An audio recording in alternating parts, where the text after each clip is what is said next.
This is a long time coming. I feel like this for me is a milestone episode that we Word. actually get to sit down and actually have this discussion because, like I said, I have stories where I can definitely go back down memory lane, or at least moments that I can recall, Right. and to go back and to be like, damn, I actually get to talk about this moment in time, right? Right. Which is the story we just talked about, Uh-huh. and then not only that, but all the stuff that I've heard along the way, Yeah. just kind of watching from afar, and I'm like, damn, now we get to actually just discuss it in detail, and Man. but we got, I guess, safe to say, a creator, a CEO. Yeah, that's a new A title. new That's title? crazy. Hey, I'm watching, man. I'm watching.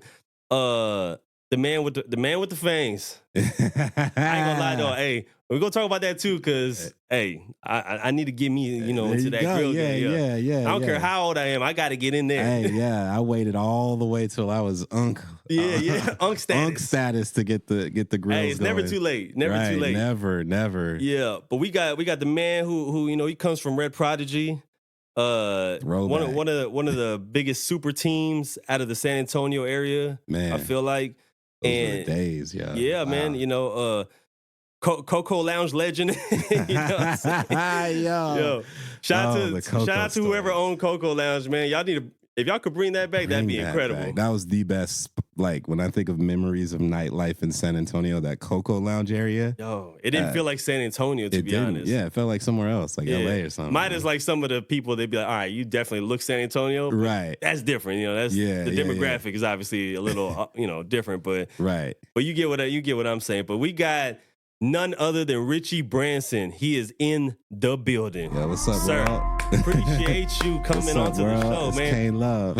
Hey, I'm just glad you in town that we're able to do this too, because some people might not know you don't even be around here no more. Nah, yeah, I'd be everywhere, man. I just came in from Rwanda. Rwanda, what's that yeah. like?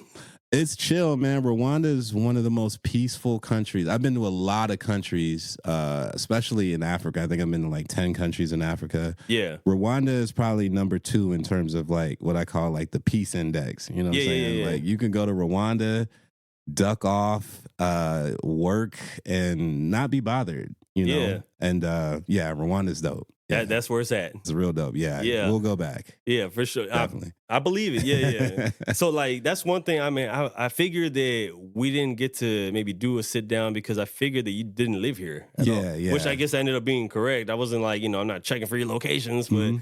I'm like, I don't think he's based out of here anymore. So, I was like, I felt like it happened around the time that the Cartoon Network situation happened. Yeah, so after that was when I think I was gone on tour for most of the year. Yeah. Then I ended up moving from here to Wichita Falls sometime after that, then stayed there for a bit, then toured the UK and France, then came back, then ended up moving to Burleson, Texas, which is like right outside of Dallas for a bit. Yeah. But was always Those are gone. random places. Yeah, Wichita random. Falls. Like Yeah.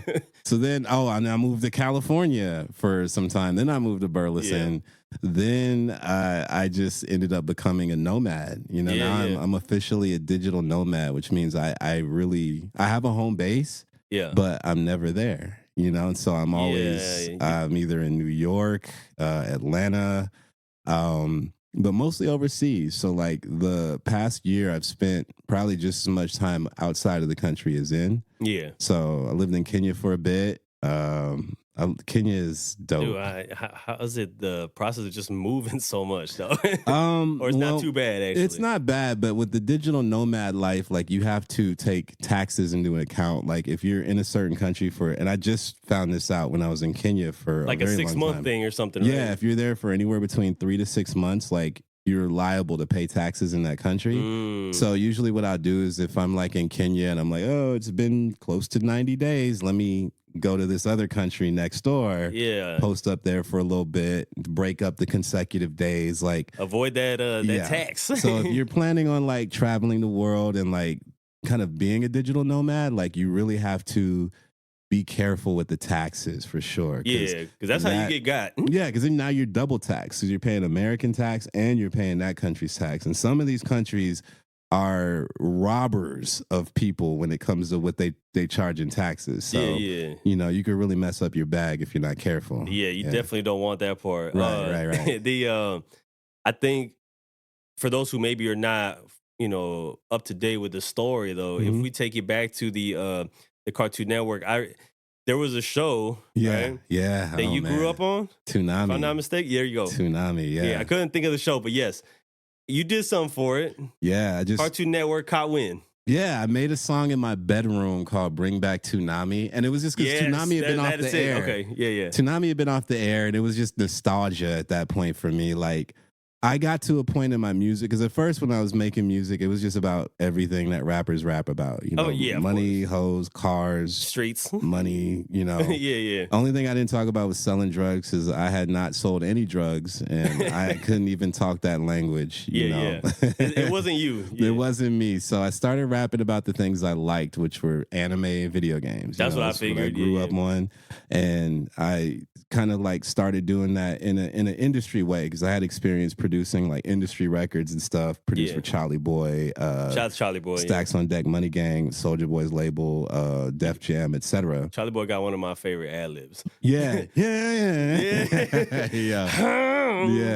Charlie Boy, that's my dog, man. I love That's another one I got to sit down with one day. Charlie Boy is dope. Just he looked like good people. Versatile child, as they call him. But so after I started making music about the stuff I liked, like it caught fire quickly on the internet because it was like, this music sounds cool. It went like viral before viral. Yeah, it was going viral consistently. Like my views were jumping up. YouTube was going crazy. Yeah. So then I dropped the Toonami record, and that like changed everything for me. You know, I dropped this song literally by that afternoon because I was always dropping Tuesday mornings, right? I had this series called Otaku Tuesdays, which otaku is Japanese for nerd. Yeah. So I was dropping a song every Tuesday. Then I dropped the Toonami record, and like literally by noon, Adult Swim had called my manager, Kenford Peli. We call him P. Yeah. It's my dog. Called him up, and he was like, "Yo, Adult Swim like wants to use this song in commercials." So by the end of the week, crazy, Adult Swim is playing this song in their commercials, and I'm just like, yo, this is rapid. You know what I'm saying? Yeah. And so literally that same day, there was an artist who used to be an Adult Swim voice actor. He voice acted in Aqua Teen Hunger Force and a few other cartoons. He emailed me like, hey, I'm going on tour this summer. Would love you to go on tour with me. Mind you, I'm just a dude making music in my bedroom, closet, you know, studio setup. Regular life. Wasn't like doing the hella shows, like not anything really crazy. And now it's like a 33 city national tour is like on my bucket, you know? And it's like, I have a job. This is your new agenda. Yeah, so I had to go to my boss and be like, hey, I'm gonna have to quit because I gotta go on tour. My boss, though, smart woman, you know, very, very wise, was like, nah, why don't you just take a leave of absence and you could come back if this shit don't pan out, right? Hey. So shout out to she was looking out. Shout out to my boss. I was working at the Social Security Administration for the government, you know. Okay. And she granted me that. Probably, I don't know why. She was just really cool, but she gave me that option. So I took it. I go on this tour. Crazy tour was insane, like a whole bunch of sold out shows. My first tour, I've never done that before. It was not, like I said, I didn't have a lot of live performance experience, so it was like baptism by fire for me. Like it was like, you went from like a show every like once in 3 a while, months, you know, to 33 shows in 2 months, you know, city to city. You know, you finish a show in one city and you're immediately on the road, you know, going to the next city. And like that life, man, God bless people who could do that. You know what I'm saying? They do that all the time. Yeah. So I was gone for 2 months, came back, and I was like, okay, I made some bread on the tour, but I took that job back. Yeah. I took that shit. Security. Yeah. No security, no pun health intended. benefits, etc.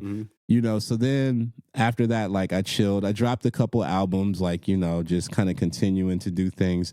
And then I had the opportunity to compose music for Marvel Heroes, which is a Marvel game that came out, I think, 2013, 2014. Yeah. And it was because one of the mixtapes I did, I was sampled the Star Wars composer who worked on the Star Wars game. And he was like, hey, I'm composing for Marvel. Like, why don't you jump in and help me? Because I like the way you flip my shit. Let's see what you could do, in a composer capacity. Yeah. So I started doing that. And, when you're composing music for video games, like there's a pipeline you got to follow to get it into the game. For sure. So learning Fmod, which was the audio engine that allowed you to get, this stuff into the game, you're exposed to the actual game engine. And that moment for me was like, okay, I'm composing for video games. And now I kind of understand how to get this one part into a video game.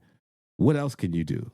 And so I went down a rabbit hole. I started watching YouTube tutorials on how to code in C#. So if you're listening, learn C#, learn JavaScript, learn an object-oriented programming language. That's a gem. Just do it on YouTube. Just learn some YouTube tutorials. Yeah. But I shit you not, I learned how to code off YouTube, and I started making video games, right? And this was, I've seen that, yes. This was 2015, around there, when I really started getting into my game development bag. So I put out a video game called, I didn't put it out. I put out a trailer for this game called Rhyme Quest, where you're literally just a rapper selling CDs on the street corner and you got to tap on beat in order to sell more CDs. So I had this whole vision in my head of what this could be. Yeah. So I'm always I jump the gun. I like to market shit before it's even close to done, just to get, people attention. riled up and aware. So I put out this trailer, and this game was it probably would have taken me another 2 years to make that game. Yeah. But I had a trailer out. The trailer is dope. So if you look up Rhyme Quest, you can see it on You'll YouTube. see it. And that game is still not out. You know what I'm saying? That shit ain't out, and it's never probably going to come out unless I just have time. But it was almost like clickbait then. Yeah, but what it did, the vice president of creative for, at the time, was Harmonix Music Systems. They made Rock Band, Guitar Hero. Yeah. They made those games. She saw that trailer just randomly it's crazy. We talk about paths crossing. What in God's name made her check out my YouTube channel at that moment to watch that trailer? Right? But you'll see how this shit comes full circle. She watched that trailer and she hit me up hey, I work for Harmonix Music Systems. We're working on a top secret game we cannot tell you about, but we'd like to pick your brain about it. So I flew to, I think, San Francisco, and she showed me this game. I had to sign an NDA, and I think I could talk about it now. It was it was basically it's been some time now. Yeah, it was like a rap hero, like a rap guitar hero. You know what I'm saying? Oh, okay. So me as a rapper who makes video games, it kind of made sense for, to have that perspective. Yeah. So that conversation ended up turning into my first game design job, like an actual job as a game designer.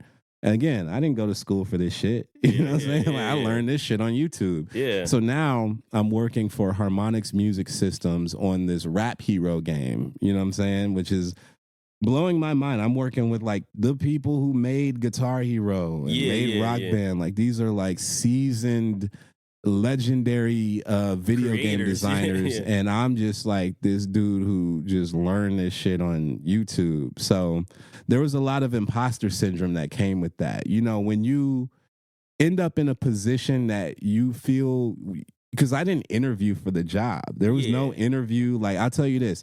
They flew me up to Boston. I met with 5 dudes. One dude asked me questions about this. The other asked me questions about that. Mm-hmm. I'm just thinking they shooting the shit. You know what I'm saying? I'm just I was dressed casual. I think I had on a flannel and some Vans. Not realizing. Yeah. Not realizing that it was an actual interview. Yeah. Because they never framed it as an interview. They were like, yo, just come up. We just want to shoot the shit with you. So I do that.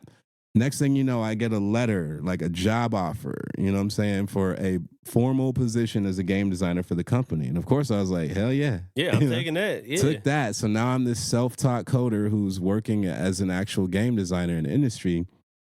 And then we get to a point where I'm going to game conventions and stuff, as a game designer, and people are handing me their resumes and stuff oh, you work for them? Hey, let me get the resume, da-da-da. Mm-hmm. And then 2 weeks later, I'm getting emails about, hey, we have a kid coming up to do an interview. would you like to talk to them about like the company culture? And that's when it clicked to me, like, somebody talked to me about the company culture. Mm-hmm. You know what I'm saying? I talked to 5 dudes. I'm looking at the interview calendar for this kid, and it's like 5 dudes, and I'm one of the 5 now. So you now Now are I'm on the them. other side. Yeah. So the kid comes up, he's got his interview, his resume in his hand, and he's suited up, like full, like this dude looked like he was interviewing for like Goldman Sachs. You know what I'm saying? Like dressed super proper, like nervous as hell, like like sitting up proper and like just really doing the job interview shit. And that's when it clicked to me, like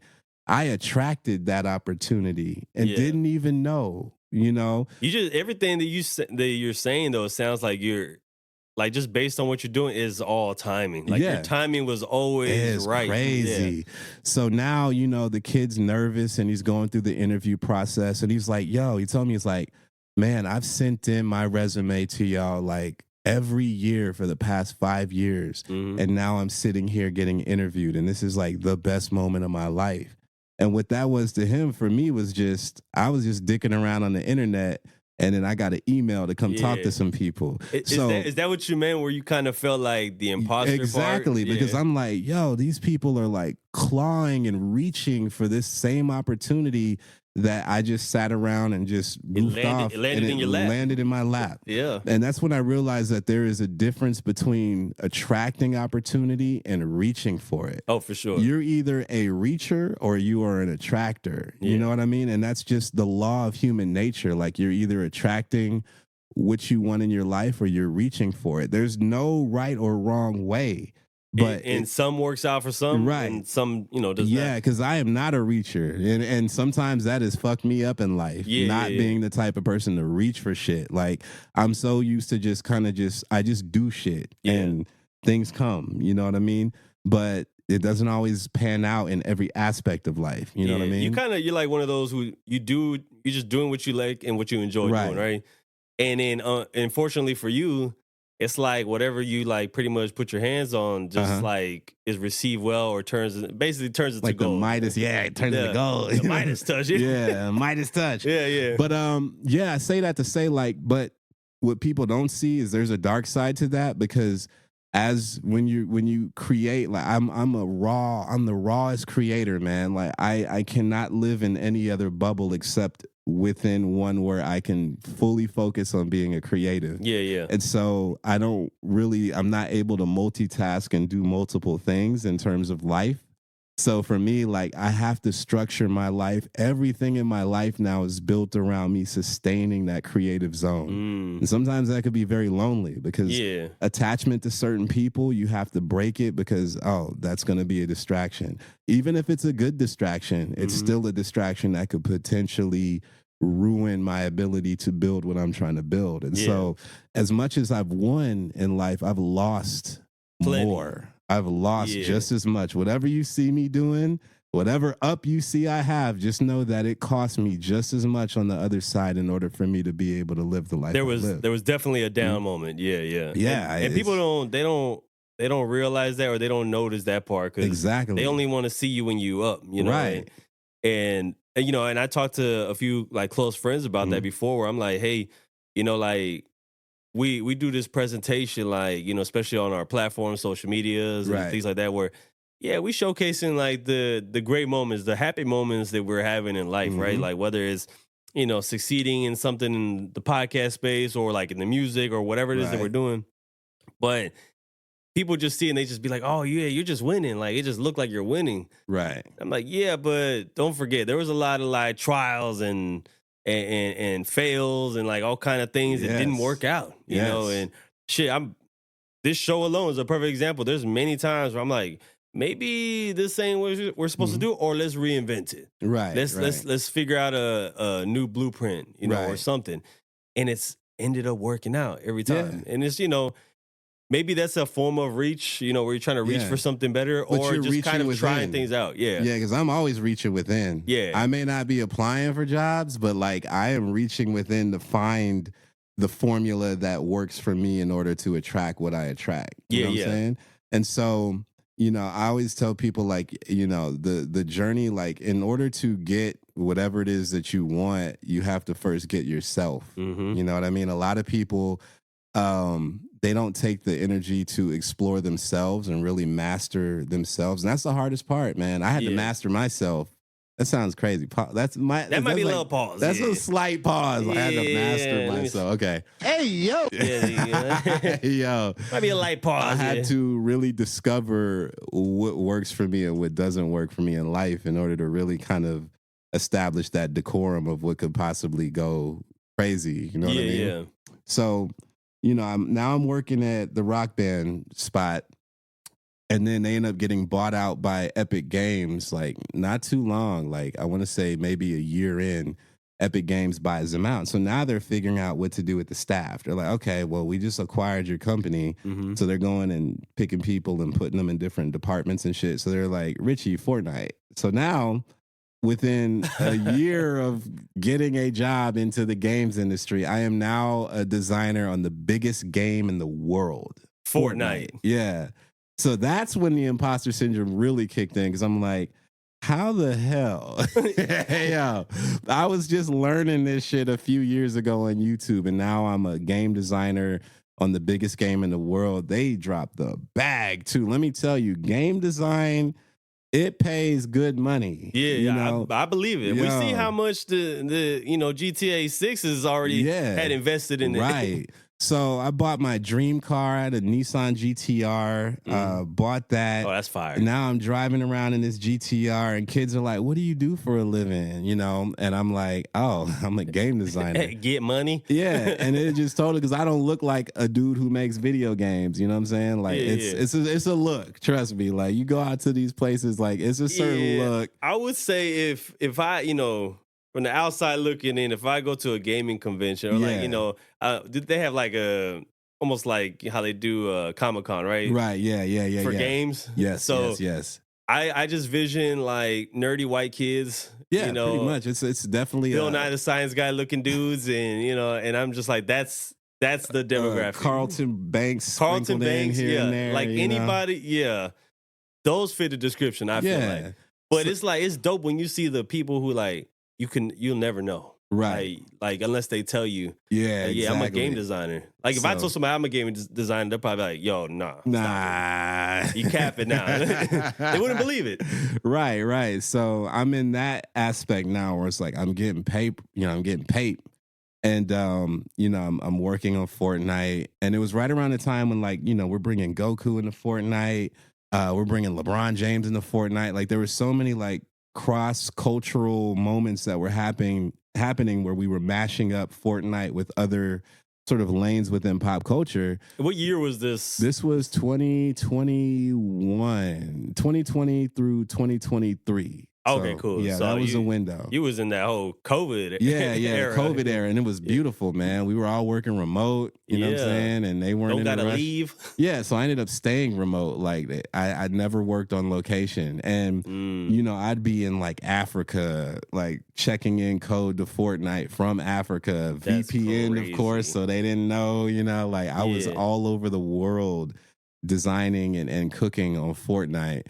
And then I think I just there was just life happened, you know what I mean? And every now and then I've realized that like, just as the world will face catastrophe and everything goes extinct every 60 million years, the asteroid's gonna hit, blow the shit up, and the world has to, So that's life too. That happens in everybody's life. There's always a reset. Yeah, those cataclysmic events that just happen that just take you completely out of yourself and you have to reform and reestablish who you are.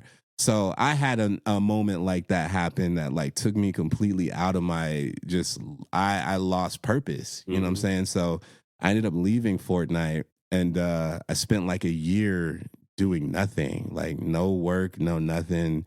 Honestly, just the ways that I was coping were like extremely self-destructive. You know how like people will just drink themselves to a stupor every day? Yeah, just self-sabotage. Or they'll just, whatever their vice is or whatever their comfort zone. And I'll say this, if you have money and you are depressed, that is the worst combination you could ever have in this life. Like, I would rather be broke and happy than have like money and money depression. and be depressed, because that is, you will spend all of your money on whatever that Band-Aid is, you know, to make you just feel okay. Yeah. That's what I did. I spent so much money on Band-Aids, you know what I mean? And ended up in a situation where like I almost died a few times. Like that's how bad it was. Like I was living reckless, man. Yeah, you know, just and going so, through it, you know. Yeah, I was depressed. I had no purpose. I had no idea what I was gonna do. Like I said, I wasn't working. Every day I ended up isolating and like literally staying in my house,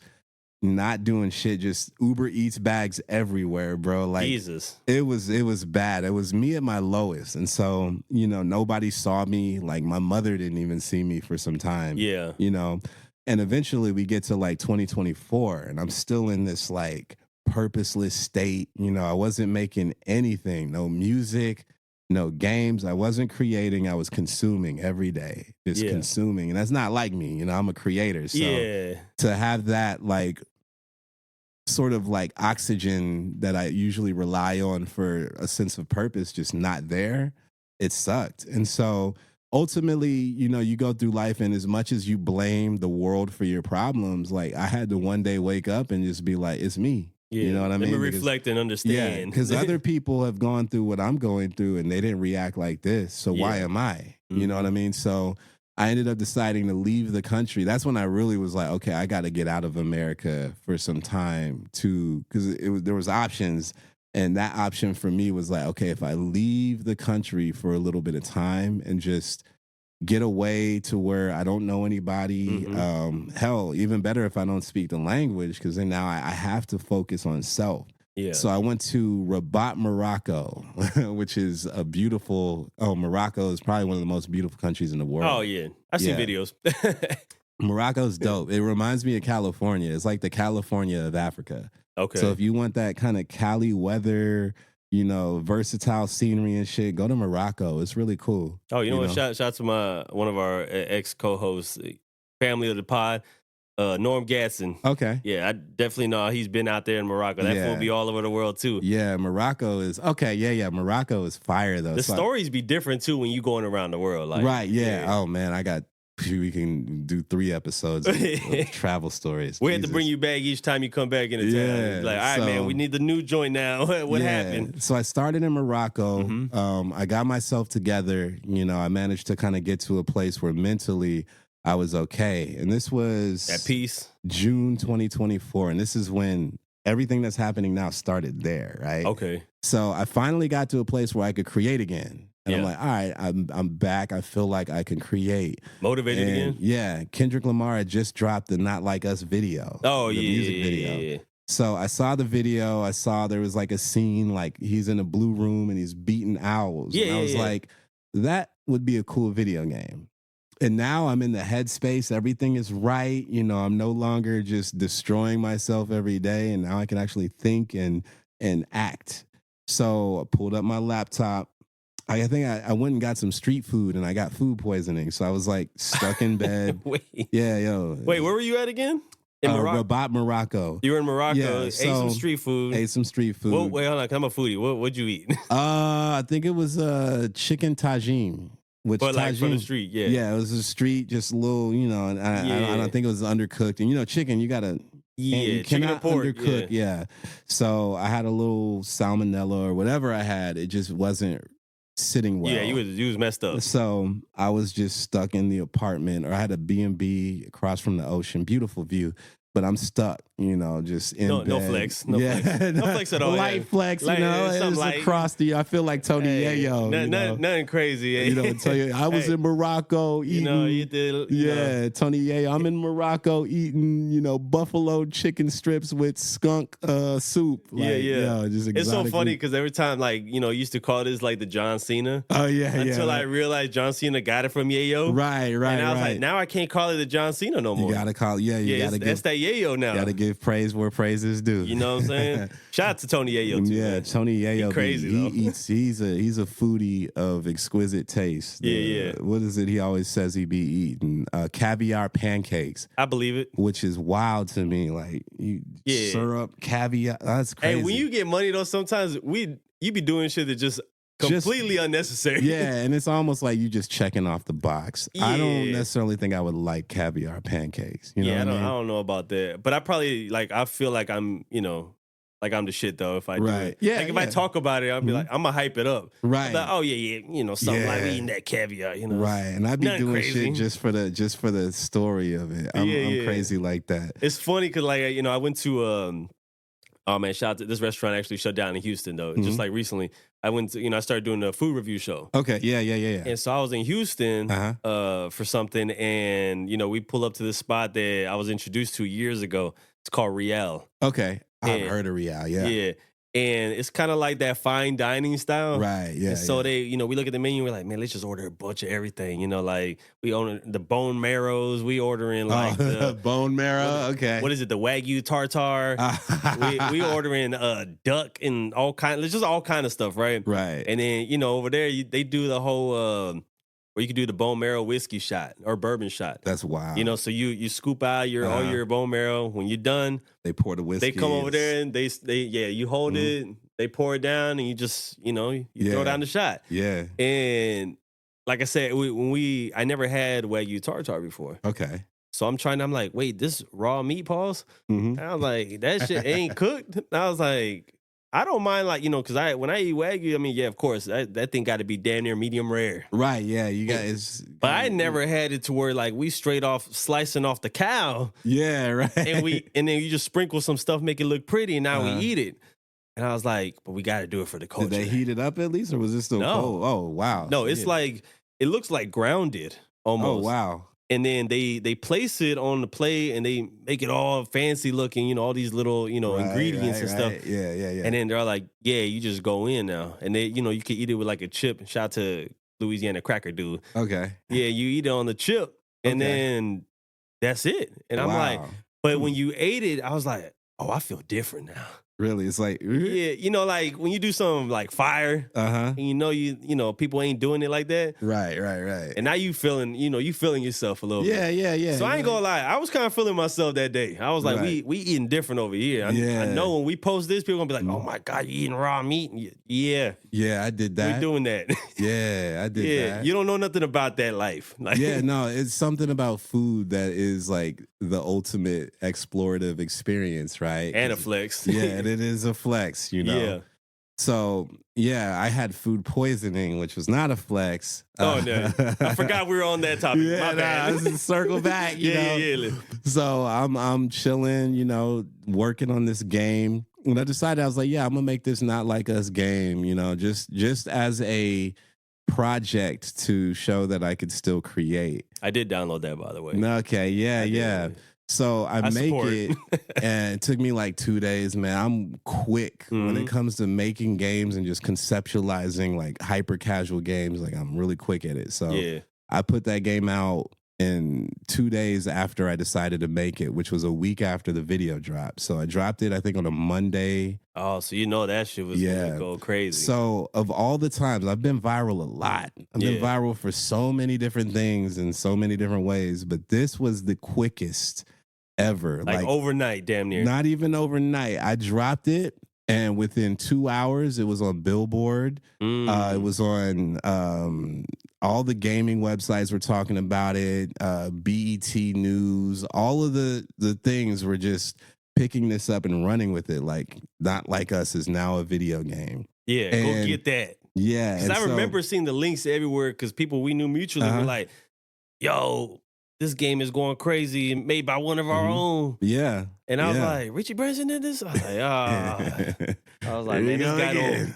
See, we wouldn't even have known that, like, you had been absent for like a year. Right. Because it's like you just show up now, you do Not Like Us game, and you right back to it. Right. You know what I mean? So it's like, like you never left. I wasn't expecting it to do that, but it did. I was like, damn, this shit going crazy. So literally by the end of the day, Rolling Stone is in my inbox. Pitchfork is in my inbox. So within 2 days after dropping it, it got 1.5 million players.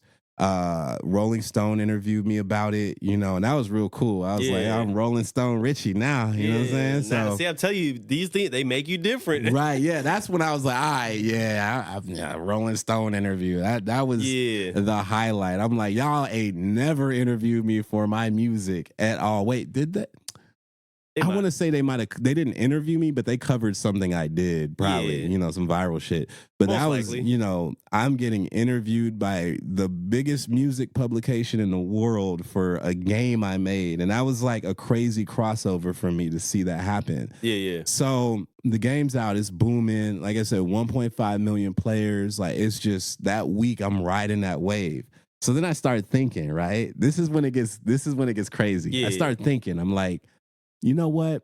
The way this beef is, I would not be surprised if some Drake fans made a Drake game in response. Oh, okay. So I'm like, so you searching the net for that game now? As soon as I thought about that fact, me being me and being psycho, I am crazy. Y'all need to know I am a crazy dude. Like, bar none. There's something wrong with me. So I'm like, I'm going to make the Drake game too. Well, some will call it genius. Yeah, and I'm going to make it seem like it's not me who made it. So I created an alias. It was 13 Dude. Like, I don't know, just some random name, right? Yeah. And I'm going to make it seem like this dude made this game in response to Richie Branson. So in the credits, it's like beef with the game. Yeah. So in the credits, I wrote like, yo, hoe ass Richie Branson made that Not Like Us game. We clapping back. His game was bullshit and cheap. This game is way better.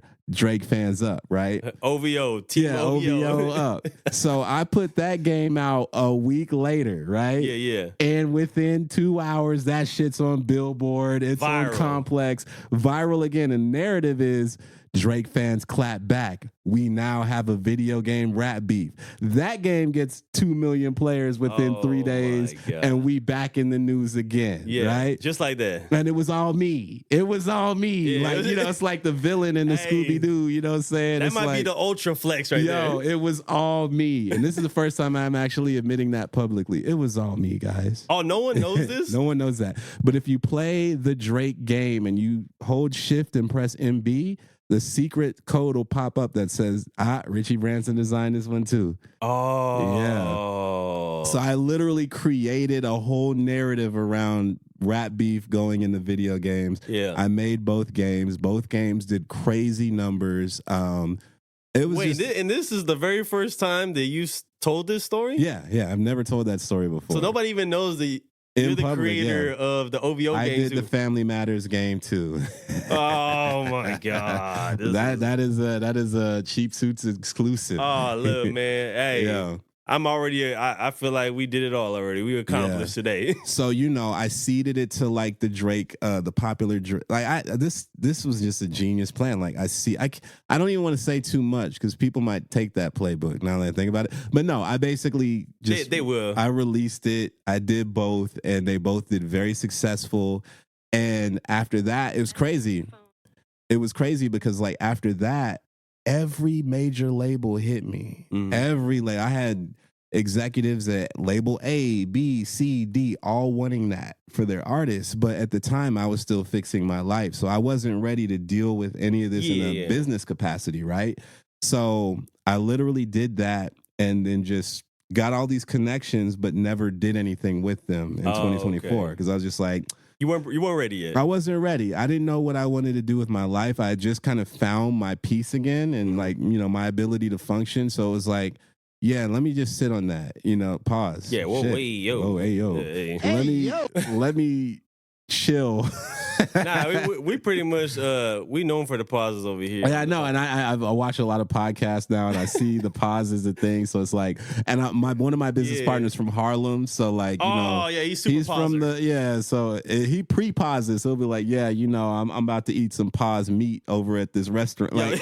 He pre-pause, like, shout out Ant, man. Ant's my dude, man. He pre-pauses with it. Now we definitely have our handful of like pre-pauses on the show, man. Yeah. Like at first I was like, man, we might got a problem.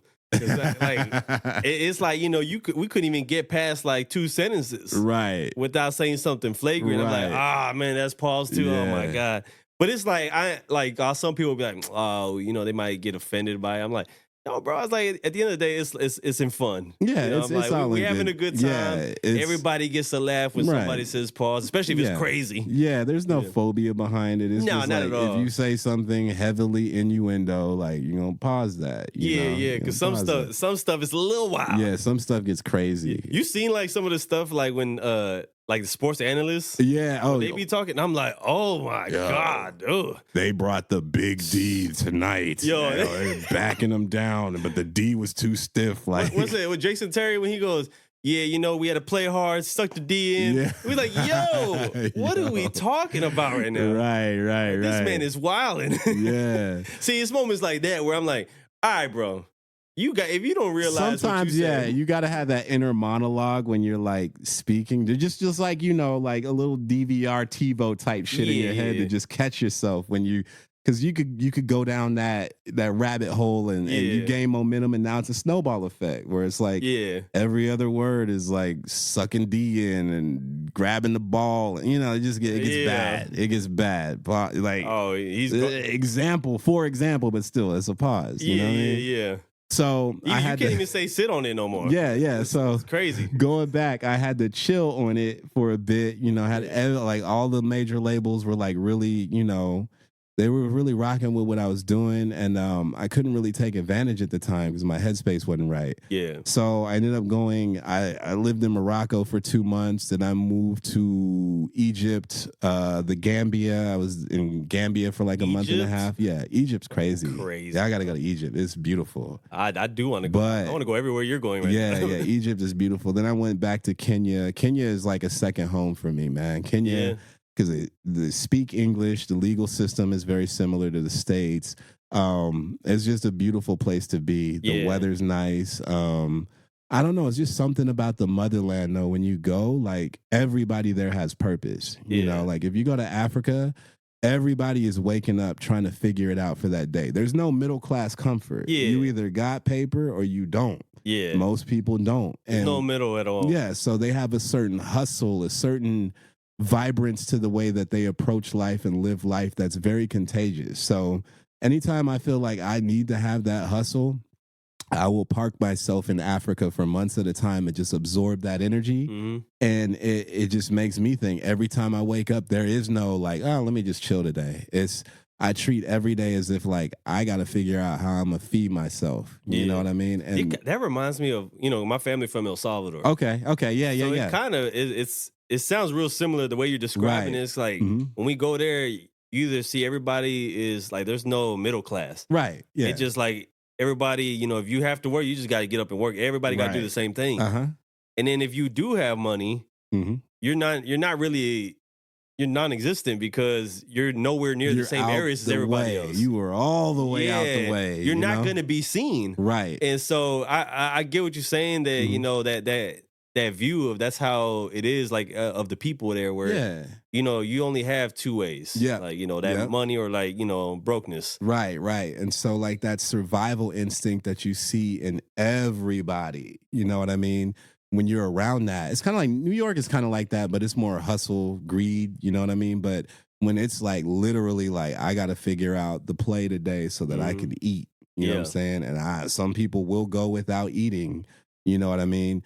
You get around that for long enough and then you go because they making money in Kenya, yo. Like these people are getting up and it's beautiful. Like you'll see successful people that are successful because they had that mentality. Everybody starts from ground zero and they got to work their way up. There's not a lot of silver spoons being handed out. So to be around that inspiration and to be around people that are inspiring in that way and that are actually getting up and getting to it, like that's why I love being in Africa, but Kenya sounds amazing. Yeah, Kenya.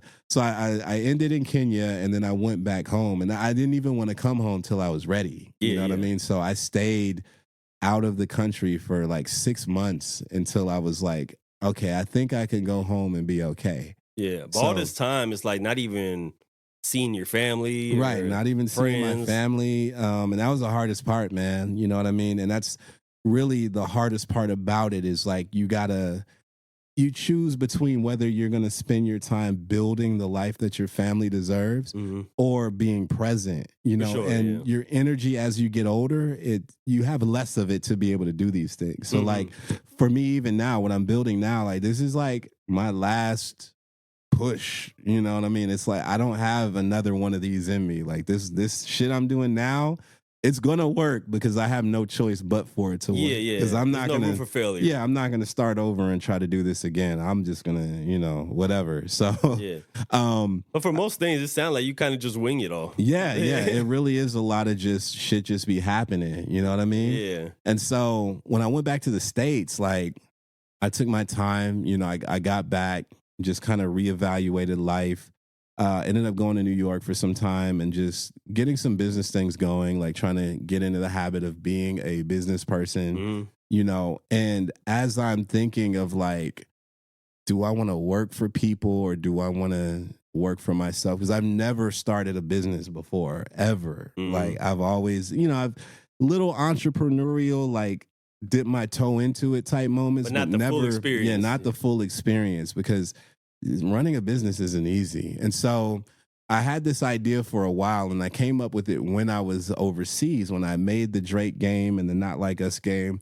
I had this idea of starting like this business that gamifies brands and gamifies like musicians, celebrities, that focuses on that intersection between pop culture and gaming because I did it at Fortnite. So I was around it for so long, and I think it's why I was so effective with the rap beef moment because I'm used to doing that. I've gone viral for doing that so many times before Fortnite that it's in my repertoire. It's been certified since 2015. So I'm still mind blown with the OVO and that was some mastermind shit. Yeah. That was really on. That was genius. That was genius. Super villain shit. Yeah. So you would definitely be the super villain in a movie. Yeah, for sure, hands down. I am villainous, yo. Yeah. So oh my gosh, I'm a villain. Y'all have no idea.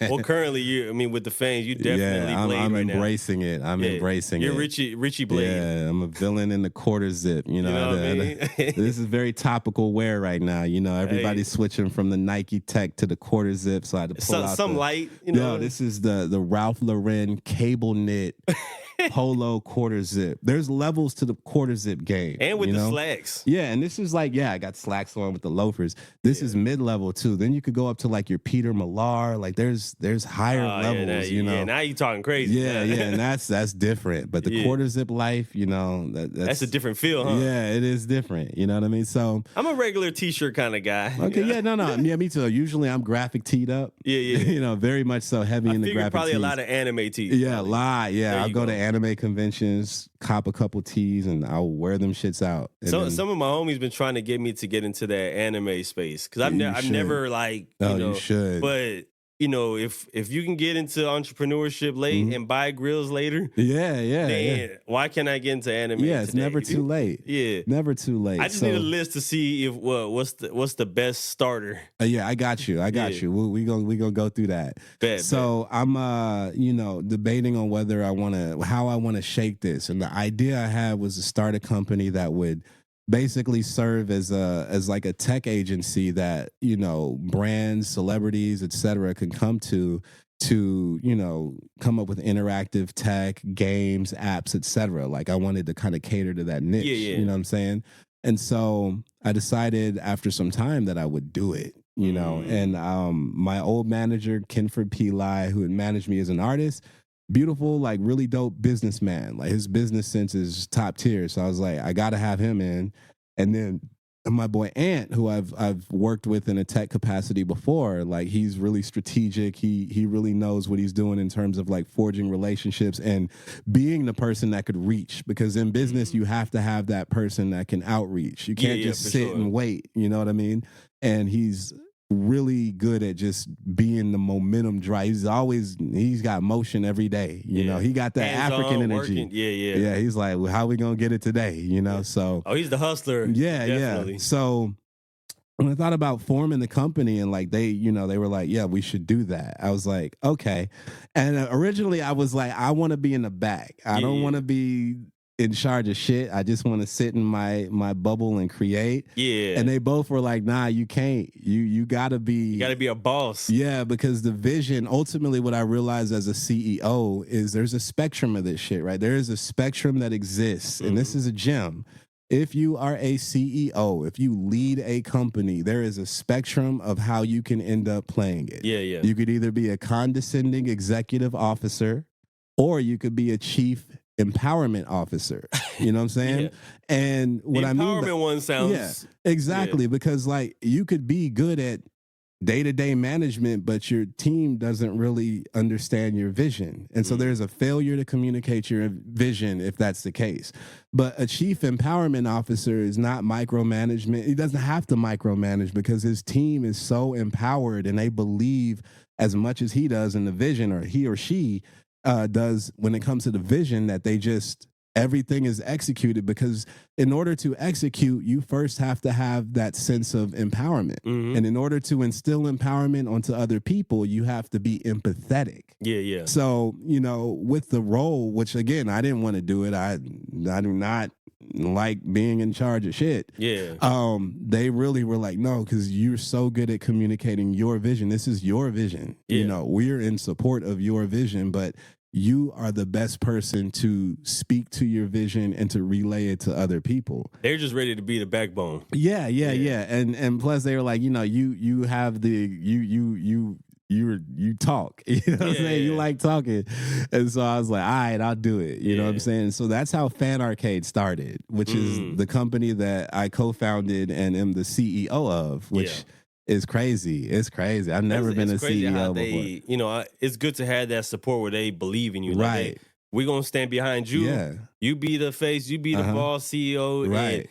And it's amazing stuff, because sometimes that's where conflict happens, right? Yeah. Where somebody else want to be the one leading the, you know, the pack. And the beautiful thing about the company is like, we don't have any egos. I definitely don't have any ego. I tell people straight up, like, listen, it's not just me, it's my team that makes me even great, and vice versa. Like, we all play to our strengths, you know what I mean? And, you know, I'm not a know-it-all. I don't try to come off as somebody who knows everything. I am an eternal student. And I believe that the most successful people in the world are those who understand that you can always learn from others. Oh, yeah, for sure. Always can learn from others. So I am a sponge, and I think that's what works for me as a CEO.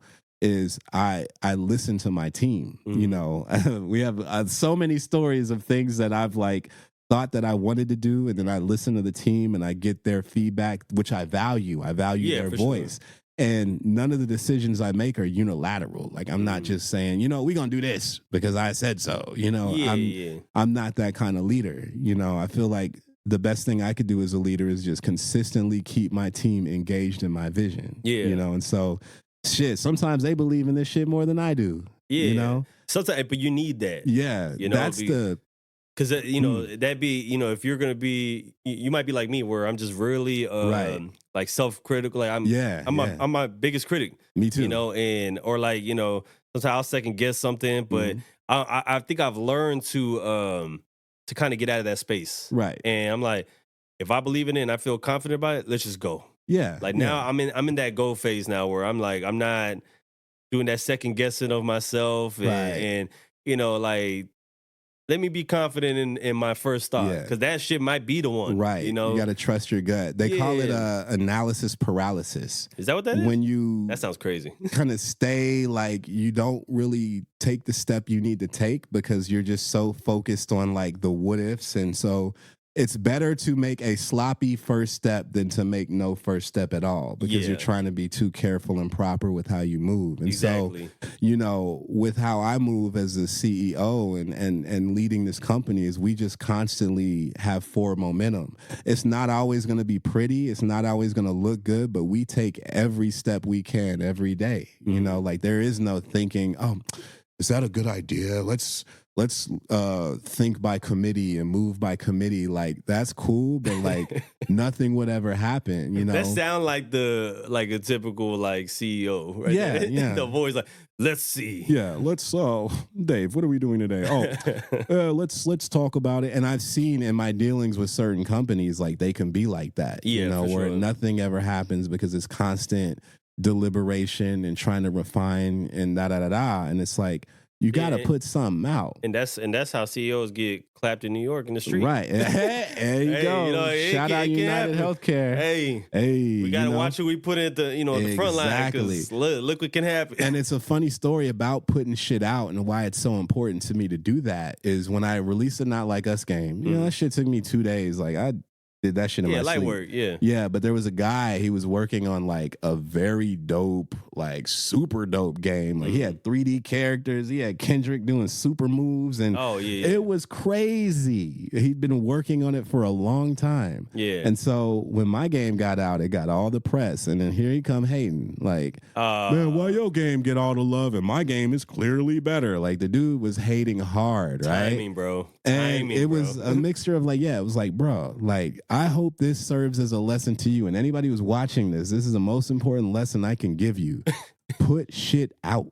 Nobody cares what you're working on. They care what you put out. Yeah. If you think that people are going to write articles about the shit that you have coming, you are wrong. Nobody cares about what you might do, what you're going to do.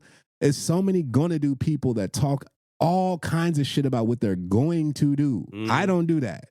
I will drop a post about what I did. I'm quiet. Oh, except for the one trailer. Except for that trailer. I was gonna do dude then. But like, I letting you slide with that one. But that was old Richie. That's different. Know what I'm saying? New Richie, it's like I will be quiet. This is Evolve Richie. And then I'll drop, I just did this game for Glorilla. Y'all check it out. Yeah. Oh, I just did this game for Playboy Cardi. Y'all check it out. Yeah. Oh, I did a game for Iris Star. Y'all check it out. And it's just like constant like dropping shit because for me, it's like the more you talk about what you're gonna do, the less you actually get it done. Yeah, you know what I mean? And then, like, if people actually pay attention to you, right, the less they trust you, right? Because like, he never does what he say he gonna do. Exactly. You know. And it's but now you're rolling Richie now. So, Rolling Stone Richie. He a different guy. Yeah. But it's like I could have been like when I knew I was gonna do the game for Glorilla, I could have been like, I've got this Glorilla game coming out. Like, nah, I just got it done and put it out. You know what I mean? Don't say nothing. So when I started FanArcade, we had this idea of like, let's do this thing. So our first client was Pinky Doll. She has a show on Love and Hip Hop. Really dope. She's a genius content creator. Just huge following on TikTok. And she went viral July 15th of 2023, right? That was when she blew up and with the, ice cream so good, yum, yum, which credit to her. I tried to be like that, but I am not an NPC. I can't, she's good at that, right? So we worked on her game. It's crazy what makes people pop, though, right? Right, yeah, it's crazy. So we made an NPC game, and we decided to kind of replicate that experience in a game form.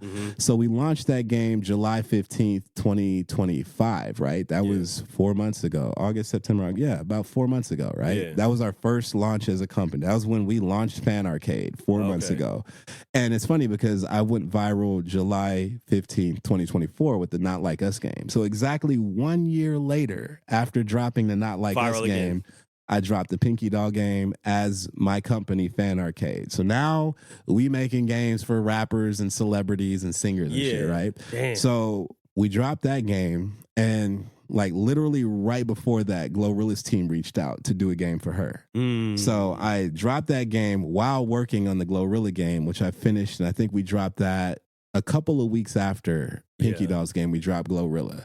After Glorilla, Universal hits me up. We want a game for Ira Star, who's a really big Afrobeats artist. Like, man, Ira, every time I'm in Africa, it's Ira, all in the club, all in the bar. Wherever I am, I'm hearing Ira Star, right? So I'm like, I was in Africa when they hit me about making a game for Ira Star. So I'm like, yo, this is crazy. Like, you're here. Yeah. So I made the Ira Star game while I was in Kenya, dropped that. Then right after that, it was, we like a game for, who was the artist? It's been so many. Now, when they ask you for a game, do they give you like, all right, we kind of looking for this, or they just say, hey, freestyle and do your thing? Well, it's kind of a mix. Sometimes it's like, we want this exact thing. And other times it's like, what ideas would you have for this artist with this song? So it can kind of fluctuate, depending. So sometimes it lets you get in your own creative bag. Ira Star's game in particular, when they called me about her, it was for Hot Body, the song that came out called Hot Body. And they were like, we kind of want to figure out how we could do a game to interpret Hot Body. And so as I'm on the phone with them, we came up with I just freestyled it like off the top of my dome, and they're like, yeah, we'd like to see that. So I made that game, and then we dropped it, and they loved it, right? Damn. So then after that, it was like, okay, we got a game for who was next after that?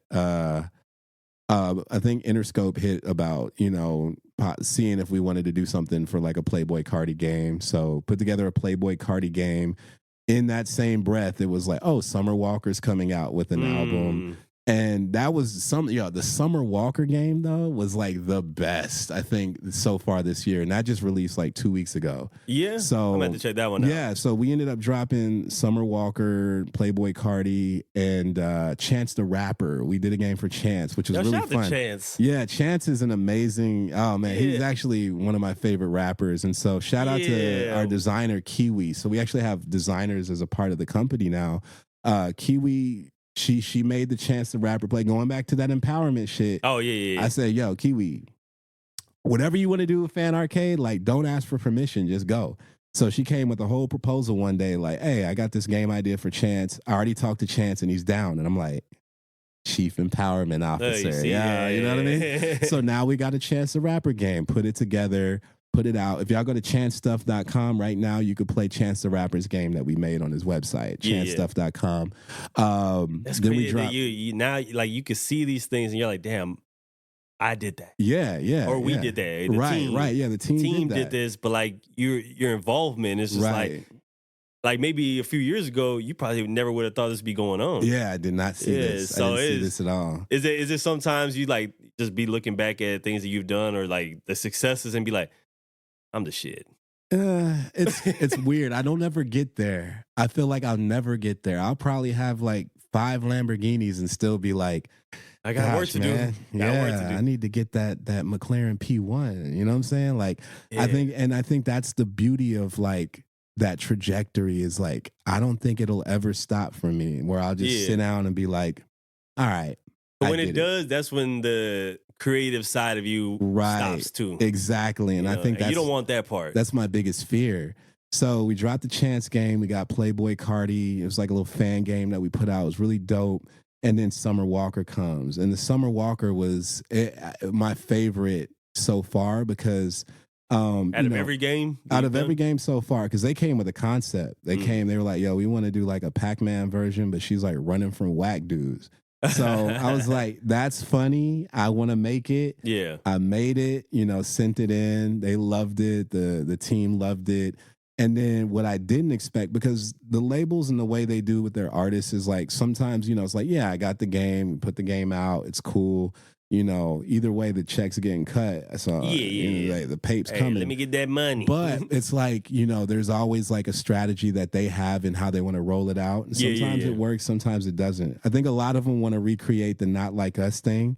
But the Not Like Us game was just a really special moment. Like the timing on that couldn't have been any better. So it's like, you took advantage of that moment. Yeah, and I don't think it's enough to try to replicate the Not Like Us sort of buzz on an album release. Like, that's not a big enough moment. Like, you got to have some like just insanely driving pop culture for that to actually be replicated. Yeah. So, well, technically, that was probably like one of the biggest moments. In hip hop. So by far, like to take advantage during that moment, right? That was just like the best timing ever. Like you couldn't play that out or draw that up any other way. Right. Yeah. So, as a business owner and as a CEO, like I really look at how case studies work in your business, right? Like you got to have a case study to show people this is a good way to do things, when you're presenting to clients. And so the Summer Walker game, like what I didn't expect is I was kind of expecting them to kind of roll it out the same way as I've seen other games, but they actually took video of her playing it. Nice. She's playing it, she's tweeting about it. She's got it on her Instagram, her, whatever. Yeah. She took ownership of it. It's on her website. She's announcing that.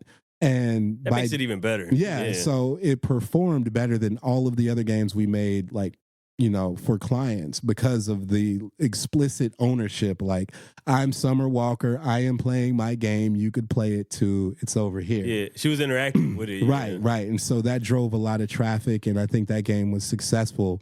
But what it also did is, like, some other news picked it up or whatever, and it was really dope. And so I saw her last week, and I was like, yeah, I made the I made the No Whack Man game. Yeah. So, I got ideas for any other summer related things. I think that we'll probably cook up some more stuff. But mostly, like, what it did for us is, like, it gave us like a blueprint of, like, okay, look at how the Summer Walker game did. Look at the Chance the Rapper game. It's on their site. They're using it to cross promote and to get data. You guys should do that too. And so it really helped us out because now, as we go forward, and mind you, all of these situations that have happened so far, we've not reached for it. Going back to the magnetism things, they just, I get an email one day from Interscope or from Universal or for a Mass Appeal or whatever, and they all want the same, sort of interactive experiences. So yeah, they want to, get a part of, or a piece of what's hot.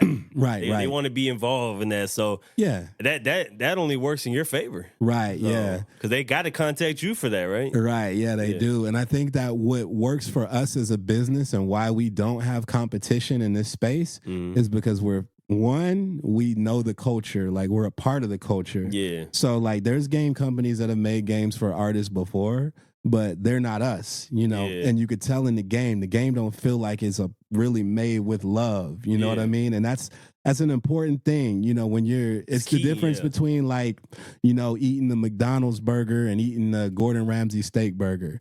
The McDonald's burger is made by somebody that's, some high school kid who's trying to get some money so he can go to the movies next weekend. With fake meat, by the way. with questionable ingredients.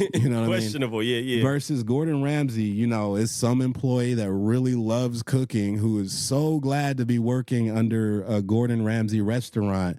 And they've reached for that. Like, for real. They reach for that. Ain't nobody like, oh my God, I'm so happy to be making this chicken McNugget combo. Yeah, no. But if you're working for, like, a Michelin star, organization, there's pride in there. There's a lot of pride that goes into what you're making. And I think that falls with what our business is all of these games are made with love.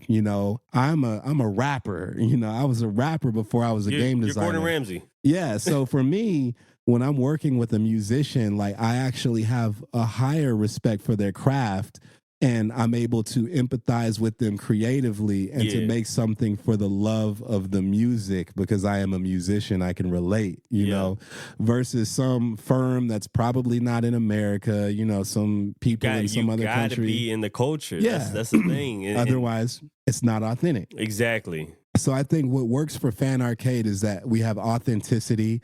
Everybody in the company is of the culture in some way, is adjacent to it. We just have a lot of seasoning in our organization. Hey, look, you gotta have seasoning. You gotta have seasoning, yo. Hey. So remember, if you ain't sneezing, it ain't season, man. Yeah, I like that. That's a bar. I stole it. Yeah, no, that's a good but I one. like it. Yeah, so for us, we have the seasoning, but most importantly, we have speed. Oh yeah, like turnarounds quick. Yeah.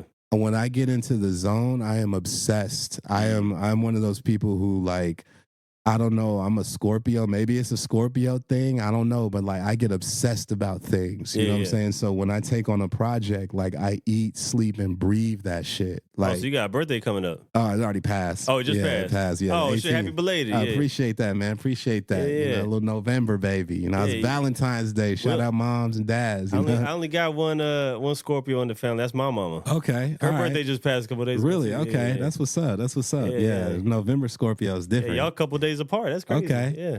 Yeah. So, I get obsessed with the things I work on. And so for me, it's like what would take another business months to create. Like, for me, it's like, I could do that shit in weeks. You know what I mean? So, because I really go in.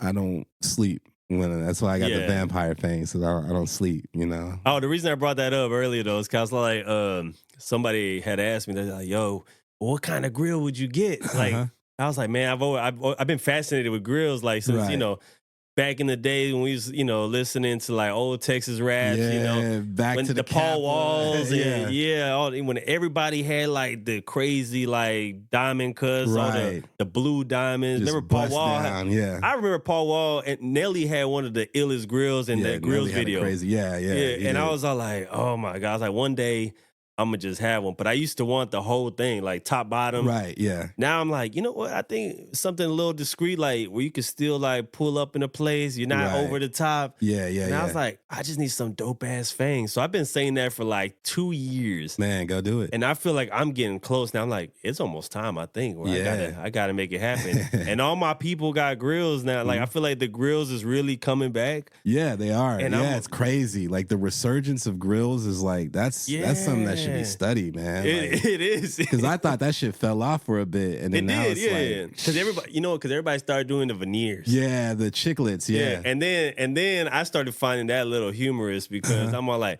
yo, you know that everybody with the veneers, like all their teeth are the same. They don't look like they have different teeth now. Right. Yeah. It's like Legos, and I'm like, that's weird to me, kind of. Right. So like when I look at like, hey, no disrespect, but like Nori and like Cameron, I see all their like veneers. I'm like, yo, I don't know how I feel about that, man. But I get it. I mean, it's a great look. I mean, you can't get more pearl whiter than that. Right. Yeah. But like for me, I'm like, I need some ice. Right. Yeah. That's the route I took. And like for me, like to your point, I was at Janelle Monáe's house, Halloween. Okay. She had a Halloween party, and that's when I flew in from Africa for that. Oh, so you just be flying around the world for Halloween parties. Yeah, I just flew in. Light flex, nothing crazy. So I'm at Janelle's crib, and her like one of her main producers. Shout out Nate Wonderful. Shout out Chuck Lightning. Shout out Roman G and Arthur, who has one of the greatest songs that you'll never hear that I heard. Hey, shout out to all these people, man. I'm sure they're great people. That's Janelle's team, right? And so like Nate had these like gold vampire things. Yeah. And then shout out Shanice. She's dope performer. She was there. She had vampire fangs too. You sure they're not into something? Hey, I don't know. It might be into some kind of cult. Yeah. So I'm like, yo, that looks so dope. Like, so then I was in LA and I started looking like I wanted to get it done while I was there. So Scissors Jeweler, the one who did Scissors Grill, shout out Lux Grills. They're based in the jewelry district in downtown LA. Yeah. So I went out there. I think it was I went out there on a Sunday. Yeah. Thinking that they'd be open, but they were closed. You know, and I was like, all right, y'all religious. So y'all I believe in the Lord. I pulled up on Monday, and got it done. Like it took them like a week to make them. Yeah, got your mold in and everything. Yeah. Well, they didn't even mold me. They had a wand that they just waved. Pause. Yo, they wave this wand in your mouth, and then next thing you know, wild. They got the whole thing. Like it was. So easy. they don't use the mold anymore, or like some places still, but they so they futuristic. They a little high tech. So you just said. And it's then like a digital. It's like digital device. Yeah. It's like, I think it's like sonar or like whatever echolocation they're using. Yeah, that's insane. Yeah, it was crazy. I was like. All right, that was quick. They sonared your mouth, Paul? That's wild, y'all. Sonar my mouth, B. Yeah. Oh, my God. They did that. And they had a 3D, like, got scan. violated. Yeah. I ain't gonna lie. Hey. You kind of gotta, like, be ready for it. You know what I'm saying? 'Cause it's like, if you know how sonar works and, like, you gotta just be ready, and you gotta be ready to take it, yo. You just gotta be ready to accept the sonar. So I got sonared. Yeah. And they had like a perfect scan of your teeth, digital, and then they print out the mold and they do it that way. So it took them like a week to get them in, and I had them overnighted here because by that time I was getting here, birthday November. So came back here, got them overnighted here, popped them in, fit perfect. But the fangs, I'm trying to, and I got another set coming. I'm doing like a bust down set, just individual instead of like, these are like top 4, like. Well, see, I'd never seen them like that. So when I seen yours, I saw you posted them, and I was like, yo, that's fire. Yeah, it's kind of hard. I was like, because I just wanted just the fangs, but I was like, I might like the 4 teeth. The 4, because it's still subtle, but like it gives you a little more like grilled out look to it. You know what I'm saying? I probably need to get a retainer though, re-straighten my tops real quick before I do that. I don't want to. Just put them in, man. Fuck it, right? They could, because they could like. adjust the front of them to kind of like make it like more of an even face. Like I wouldn't even worry about that. Just go get them. Just do it. Yeah, just man. do it. Hey, Nike's logo is not just think it; it's just do it. Hey, look. I've been meeting some of y'all dental people. Y'all be doing the grills now. Hey, look, sponsor us and get me fitted. Yeah, want me. I need a podcast. I need a podcast so I could get a free set of grills. Sponsor me for the bottom. Hey, that'd be amazing if they do. Bottom 6. I'm just trying to speak into existence. That's all I'm trying to do. Get this man some things. Hey, look, I gotta be out here representing. Yeah, Texas style. Right, and I mean, it's Texas. There's grill places everywhere. Oh yeah. I was at Johnny Dane's store like last month in Houston. Yeah. And I went in there, and man, he wasn't there, but like there's like some employees that they were cool as hell, man. Hey, yeah, you looking for a grill, some jewelry? I was like, I'm really just looking around, and I had this watch that I had gifted to me. It's not a Rolex, but it looked like a Rolex. It has the green face. It's all gold. Okay. Yeah. That's what do they call it? The John Mayer Rolex. Yeah. It's the John Mayer Rolex. Yeah, it looked like that, and the dude was like, "Yo, that watch is fire. We got a Rolex version." And I said, I was like, no, I definitely ain't buying that shit. I'm like, ain't dropping like $18K over here for that. Nah. Yeah. He's like, nah, but you check it out, see how it look. Maybe one day. And I was like, that's love. Okay, let's try that thing on. Bro, I looked at me. I'm like, oh, I'm different. Yeah, you probably felt like Thanos when he put that stone in. Yeah, it just my wrist just was glowing. Yeah, Rolexes they got some weight to it too. Oh yeah. That's how you know it's a real watch. Yeah. I want a Rolex. I'm a big James Bond fan. Been a James Bond fan like all my life. Shout out my pops. He put me on the James Bond. Yeah. But in Goldfinger, he's wearing like a black faced Rolex Submariner. Oh. And that's what I want. It's gonna cost. Those Audemars are fire too. Yeah, the APs. I like them. I think I like it. They look like heavy duty. Almost. Right. Yeah. It looks like a Star titanium. Trek like communication device. Like Yeah, like beam it's me futuristic. Up. Yeah. A Rolex is like the classic. Yeah, to me. And to me, like I'm a very classic when it comes to like that kind of stuff. Like you like the old school. Yeah, some people want the bust down watch with like just flooded with diamonds, but I just want stainless. Well, oyster steel is the Rolex steel. I want the oyster steel perpetual date just maybe with the gold accent, but that's about it. Hey, you know what? Look, the day you get that, because I feel like you're gonna get it. Oh man, I appreciate you that. You get the oyster joint, but when you do a photo of you got to have you eating an oyster with the watch. Yeah. That would be crazy. It'd have to be a fake oyster though, because I'm allergic to shellfish. Oh, yeah, I can't eat shrimp. Hey, you the second person. I feel bad because a friend of mine, I forgot that they had that allergy, and their food had touched, like we had steaks and stuff, but it touched. Oh wow! And they got a reaction, and I was like, but thank God it was minor, real minor. See, mine is like not even external. Like it's all like if I have to eat it.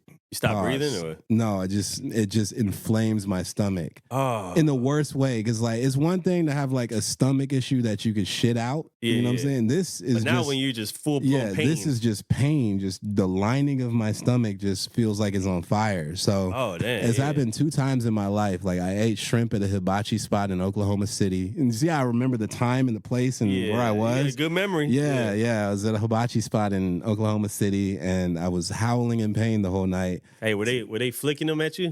I didn't do that. You didn't do the catch? I didn't. Is that pause? Or no, that is pause. Yeah, I ain't gonna lie, man. We done making some catches over here. Say but you gotta hold your mouth open and say I didn't do the part. Okay, that's a little too. That's taking it too far. As long as you like, if you keep your mouth closed and you open it to catch it, it's cool. That's but what we do. Yeah. If you holding your mouth open to catch, did they squirt the sauce? As long as you didn't let them squirt the sauce, dog. All right, man. Look, this is what nobody knows this. This might be a little flagrant, but we was at a hibachi joint, and shout out to Tommy who used to work at this hibachi place. The best hibachi service I've ever had in my life. Okay, like I would literally ask for him every time we go. Like the most funny. I think he's he might be from like Korea or something like that. He's just hilarious, right? Yeah. And I mean, this dude, we got so cool at one point. He's like, hey man, one day y'all just come to my house. He's like, I got mad bottles. Oh wow. Like, yeah. I'm like, what? Like liquor? He's like, Yeah, man, I got a ton of sake and all kinds of stuff. Soju, sake, that's dope. The reason I'm bringing him up is because we was, we had our family at the hibachi joint. Yeah. And we don't, he's doing the shrimps. We throwing shrimps. We get sake bombs. Mm-hmm. And he's the one who showed me the little tradition that they had where, you set your cup right there, chopsticks on top, mm-hmm. and you have your sake shot glass on top. Right. They do some kind of, singing chant or whatever, mm-hmm. and then everybody smacks the table. Right, kanpai. Yeah, and then everybody, and the drink falls in. So we did that, and then we having a good time, and we don't have any more, drink, but I'm talking with family and stuff, and then he goes, more sake, because he's still cooking. Right. But he had the sake in almost like one of those ketchup things. Okay, the squirt thing. So he's like, all right, open up. And then here I am just obeying orders. He just shooting. I feel you because it's like in the moment, it's like, all right, you're not thinking. Yeah, because like now it's like, all right, man, I'm on the spot. Everybody's trying to see like if I'm going to catch the sake. Mm-hmm. And I go ahead and do that. But then he like, he's still sticking around. So when he sees that I'm chilling, he's like, all right, more sake? And he keep on doing it. Next thing I know, I'm like, I'm feeling a little intoxicated. Wavy. I'm feeling kind of good right now. Pause. That sake will sneak up on you. Yeah, but for some reason, everybody still trusts me that I need to be the one driving everybody home. Okay. So I'm like, I'm still the most trustworthy one. Right. Everybody like relies on me when it comes to that. Plus, I trust myself driving too. Right. So, but overall, that it's funny because I forgot all about that moment, that story, until you brought up the hibachi. Right. And I was like, oh, dude, I did do something wild. That's sake, man. Yeah. Trey Rags, he's like a TikToker. He does like these skits. He has one about the hibachi, and you'll watch it, and you will never in your life do the squirt anything. You ain't gonna let nobody. You ain't doing none of the. You're just gonna keep your mouth shut after you see that skit. We're gonna watch it. Yeah, I'm gonna watch it today. Yeah, and you were gonna be like, but I'm probably still going in. Nah, you're gonna be like, you know what? Nah, yo, we're gonna see. It's a funny skit though. It's a funny skit. I live for like them comedy style skits. Like, I think it's always, I love laughing, bro. Like, right. I can't really deal with people. They take themselves too serious. Like, you got to be hard all the time. Like your persona got to be, serious and like aggressive at all times. I'm like, man, bro, life's not that serious. It's never that serious. But that's what I had to learn. Yeah, I mean, and it happens like, I think I used to be pretty serious, but I'm also like a huge stand-up comedy fan. So I'm like, I love like crazy humor, like crazy roasting, and like I live for that. Man. Yeah, man, it's classic. Shout out Memphis, Tennessee, man. Them dudes could roast. Yo, Memphis people, if you ever be around people from Memphis, don't try them. Don't. No, you know what? You're right about that, actually. Memphis? I think I used to work with somebody from Memphis. Yeah. And you don't want that smoke. Yeah, they will keep going. It's constant off the dome. It's like an art form for them. No filter, no boundaries. Yeah, it's literally an art form. It's like rap almost to them. Like, it's like the structure of it, the flow, like it gets crazy. Especially when they're able to freestyle it. Yeah, because it's like just constant. You're gonna be like, just like, damn. Yeah. Damn, could you get any more descriptive? You know what I'm saying? It's like, how did you come up? They'll say something like, oh, hog mated with the hippopotamus face ass. Like, how do you visualize that? You know? It gets so animated. Right. When they made these jokes. And I'm like, bro, how and why? Yeah. Like, this is wild to me. But like, it's comedy gold, man. Like, it is. That's why I love, like, when people, they talk about their favorite comedians. That some people had the Kevin Hart, their top five. I'm like, I actually love Kevin Hart more, like, off guard, behind the scenes Kevin Hart. Because that's when he's his natural, like, funny, like, where he's roasting homies, like, in the backstage. Like, that's what I like. That's my favorite Kevin Hart there, is him roasting the homies. Like, that, it's the best. I think my all-time favorite comedian is Richard Pryor. Really? Yeah. That's fair enough. You watch like his stand-up. Yeah. Totally different from Richard Pryor that was in movies and stuff. His stand-up was crazy. It almost reminded me a little bit of Eddie Murphy's too, but the inspiration, that time. Right, yep. And they definitely came up at that same like era. And I think Richard Pryor, what made him great is he was so honest with himself. you know, and he wasn't afraid to tell, like, he used to, like, freebase cocaine. Like, basically, before they called it crack, they were calling it freebase. So he was a crackhead, you know what I mean? He talks about a time where he lit himself on fire, you know, smoking crack. And, like, being able to be humorous about, like, your worst moments in life, that is a level of, like, self-awareness that I think everybody should strive to have. You know what I mean? You got to. Because, like, yeah, we all have downfalls and whatnot, but it's like when you're not afraid to, like, speak to that and use it as a tool to help you get over it, like, that's when life gets, that's when you're indestructible. Oh, you know for what sure, I mean? for sure. Yeah, most definitely. Because at that point, it's just like, well, this, and that's how I look at things now. I look about the times that I've had that were terrible. Like, I got, oh my gosh, I have stories. My life is built on tragedy and heartbreak and all that shit. Yeah. But, like, I look back on it and now I laugh at a lot of it. Like, my first time traveling. You can find the humor in everything. Yeah, like my first time traveling overseas, I went to Colombia. First night I'm in Colombia, I get robbed at knife point. Like, my very first time. I didn't know Spanish at the time. Now I know Spanish, but then I didn't know Spanish, so I'm just green. Sí. Un poquito? No, más que poquito, porque tengo muchos socios socios de negocios, the grills. Tengo muchos socios de negocios en República Dominicana y Colombia, pero necesito un poco más practicando porque no tengo gentes en este país para practicando. Yo. I'm impressed. Okay. I'm impressed. Thank you. You know, Spanish people, the thing they love the most is the effort. Right, yeah. Like me, like, I still feel like my Spanish is broken. I had to technically relearn Spanish. Yeah. You know, my family first language is Spanish. Right. And then, you know, and I just actually shout to mama. She just told me this story actually like way late. Yeah. She said, apparently my kindergarten teacher was like a damn racist or something. Oh, wow. And I guess I was, you know, I had my moments to speak in Spanish in class. And they were trying to beat that shit out of you. She's like, she would call my mom and say, he needs to stop speaking that language in our classroom. We don't do that. This is America. Yeah, that's fucked up. Yeah. And so I didn't know that till recently. And my mom was all like, yo, yeah, she called me multiple times. Like, making sure you didn't speak no Spanish in class. And like, I don't know if that is what kind of caused me to not really use it anymore. Yeah, absolutely. And then, you know, as I became an adult, like in my 20s, I had to like kind of reteach myself to, you know, learn this language again. And so you know, my work, I had to deal with a lot of people who didn't speak English. Yeah.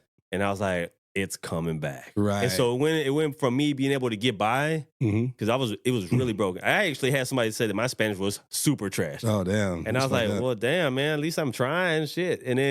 But then, you know, I think that motivated me to like, all right, let me get back into it. Because I got family still who don't speak no Mi español es feo también. Muy feo.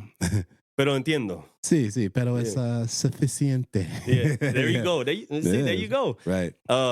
Richie, though, I'm glad that, you know, we were able to do this. Yeah. Because, you know, like I said, I felt like the moment that we did, it was gonna go like crazy great because I know that there's like stories to be told. There's life experience, you know. And you know, there's a lot of stuff today. I mean, obviously, even people today, they're not gonna, when they hear this, there's gonna be stuff that nobody knew. And I'm just blessed that you were able to, you know, you've allowed me to, you know, like share these stories on this platform. Yeah, absolutely. You know what I'm saying? I was kind of feeling like with all the platforms and all the, you know, the emergence of like podcasting. Right. I was like, where is Richie in all of this? I know. You know, we've had the questions of the world here. We've had Shout out Question. That's So my San Antonio's over here. You know, like Question's actually been on the show like maybe 3 times. Question that's like one of my mentors, I would say, in terms of all of this shit. Like he's always on the next step. Yeah, we've had, you know, I bet you if I give you some names, you're gonna be like, that's crazy. I have a feeling you know these names. I mean, we've had the Questions of the world. Yep. The DJ Nappies of the world. DJ Nappy. The Donnie D's of the world. Okay, like, yeah. These guys. The Luminaires in the city. You know what I mean? Like, these guys have all been here, and I love to, you know, when I run into them in person too, because I'm like it's just, they're just such genuine people. Right. Like, yeah. I love everybody I've had a chance to like bring on the show, because especially we have like, you know, we keep in touch after the fact, or you know, because it could be like, you know, you pull up and then be gone. and life goes on, right? Life does. But like some of these guys, like I stay in communication with, if I see them out and about, I'm like, I love to chop it up with them because, like I said, they're genuine people. Mhm. To me, like their work is fascinating. Like, Donnie D's legend in the game. Yep. We know the backstory of Question in the game. And so, whenever we speak, like, Question got stories. I don't just sit there and be like, it's just another guy talking. Right. It's not, and I feel like you're in that lane with the questions. Mm-hmm. Oh man, I appreciate that because Question I look up to heavily. Yeah, and we're here to get flowers. You know what I mean? And that I think that's one thing that sets me apart. And also shout out to my co-host who wasn't able to make it. But I feel like that separates me because I do feel this way about people. I love the creatives. I love the people with their, who showcase the talent and skill. And I'm like, they from here. Like that's one of us. You know what I mean? Right. Yeah. I feel a sense of pride with that. You know what I mean? Absolutely. And like I said, I think this is definitely like a check off the bucket list. Man. For you being able to join me. And hey, you're more than welcome to come back at any time. For sure. You know what I'm saying? Anytime that you're not, in Africa or whatever, or, wherever you want to take place, the UK. Right. You know what I'm saying? I gotta go back to the UK. Yeah, I gotta get back there. I do have a destination that I do want to go to. What's that? I feel like I need to be in Japan at some point. Ooh, Japan is dope, man. Yeah. I was in Tokyo. I've been to Tokyo a couple times. That's where I want to go. And when you get the anime thing, which I'll go ahead and give you like some starters. Starter anime you should watch. I would watch Hunter x Hunter. That's a long one. Pause. But it's good. Hunter x Hunter, or I'm saying like it wrong. Seasons? It's called Hunter x Hunter, but I always pronounce the X. Okay, gotcha. Just to be different. I'm a contrarian. Hunter x Hunter's dope. If you want to go old school and get like a classic under your belt, I would go Cowboy Bebop. Okay. New something that's like really current, I would watch Jujutsu Kaisen, which is kind of a little newer. I would watch Demon Slayer. That's what everybody's telling me to watch. My anime homies, shout Ann Fisher and Nemo. They told me the same one. Demon Slayer is, like, that actually inspired, like, half of my grills is inspired by Demon Slayer. Okay, so maybe that's going to be my starter. Yeah, Demon Slayer is crack. Yeah. It is like crack in the 80s. Like, they whipping that. Like, Demon Slayer is so dope. Yeah. I would actually start with that one. It's not as new as, like, Jujutsu Kaisen or, like, Chainsaw Man, but Demon Slayer, I don't know. Something about that anime, like you'll see, it's dope. And the title itself is more appealing. I feel like. Yeah. Demon Slayer is fire, and I was actually late to Demon Slayer, but Demon Slayer is dope. Like the way that the lore, everything about Demon Slayer is fire. And then an obscure one that you should watch that's going to like mess your head up. Elfen Lied. It's called Elfen Lied. I'm going to text you these too. Yeah, please do. Yeah. Elfen Lied, it's a short anime. It's like 12 episodes total. Okay.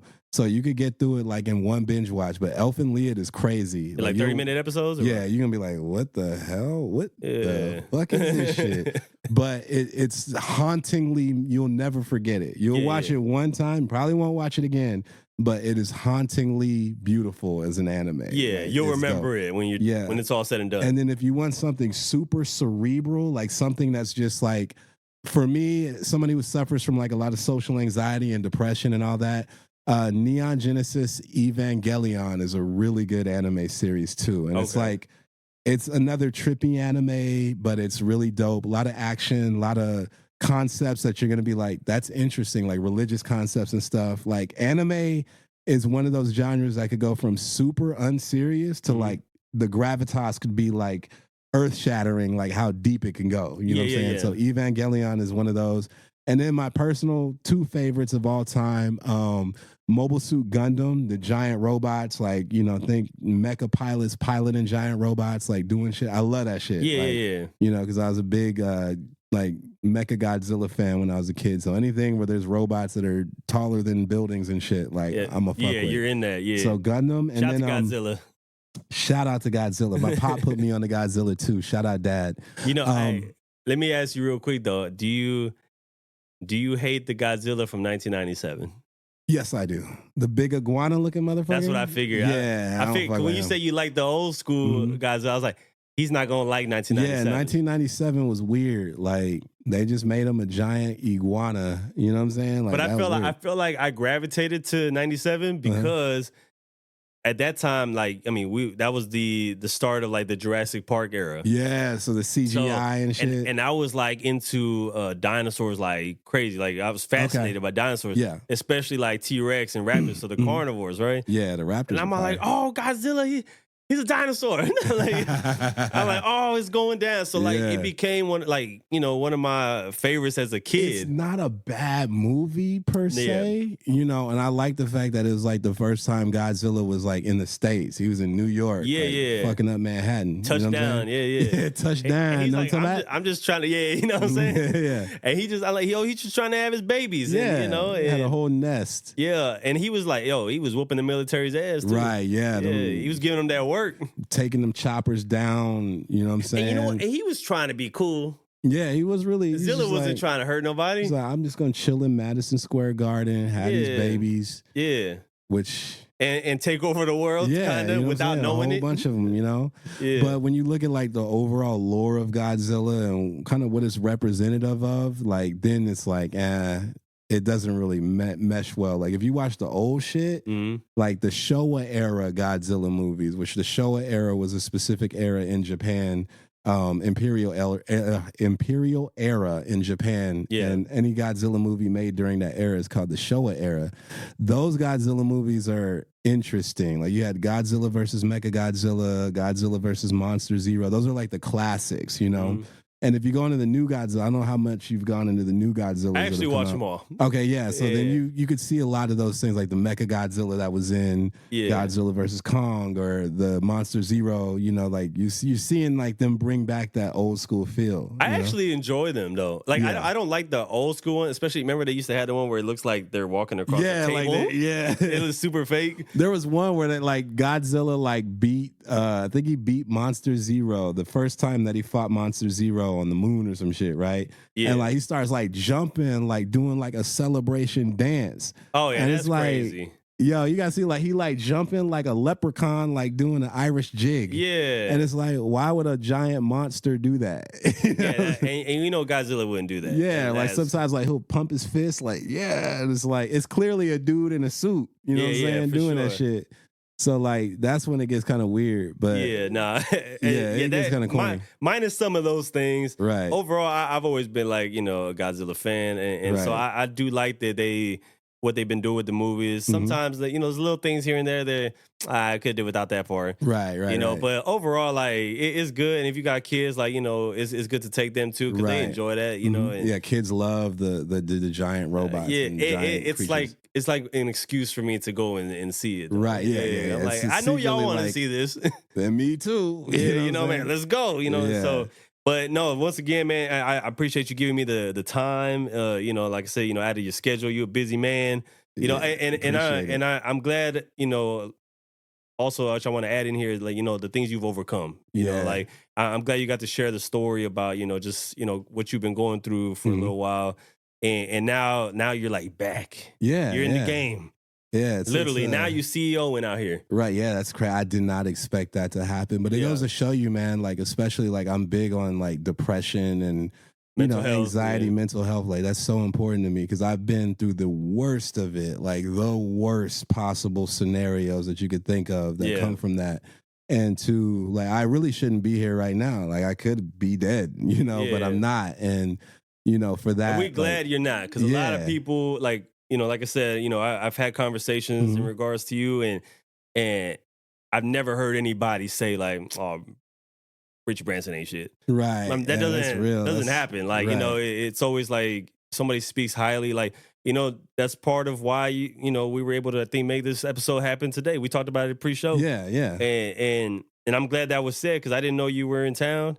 Right. And like I said, it's all a timing thing. And I feel like. Today we done heard things that no one's ever heard. Yeah. And to me that's the best part of it all. You know what I mean?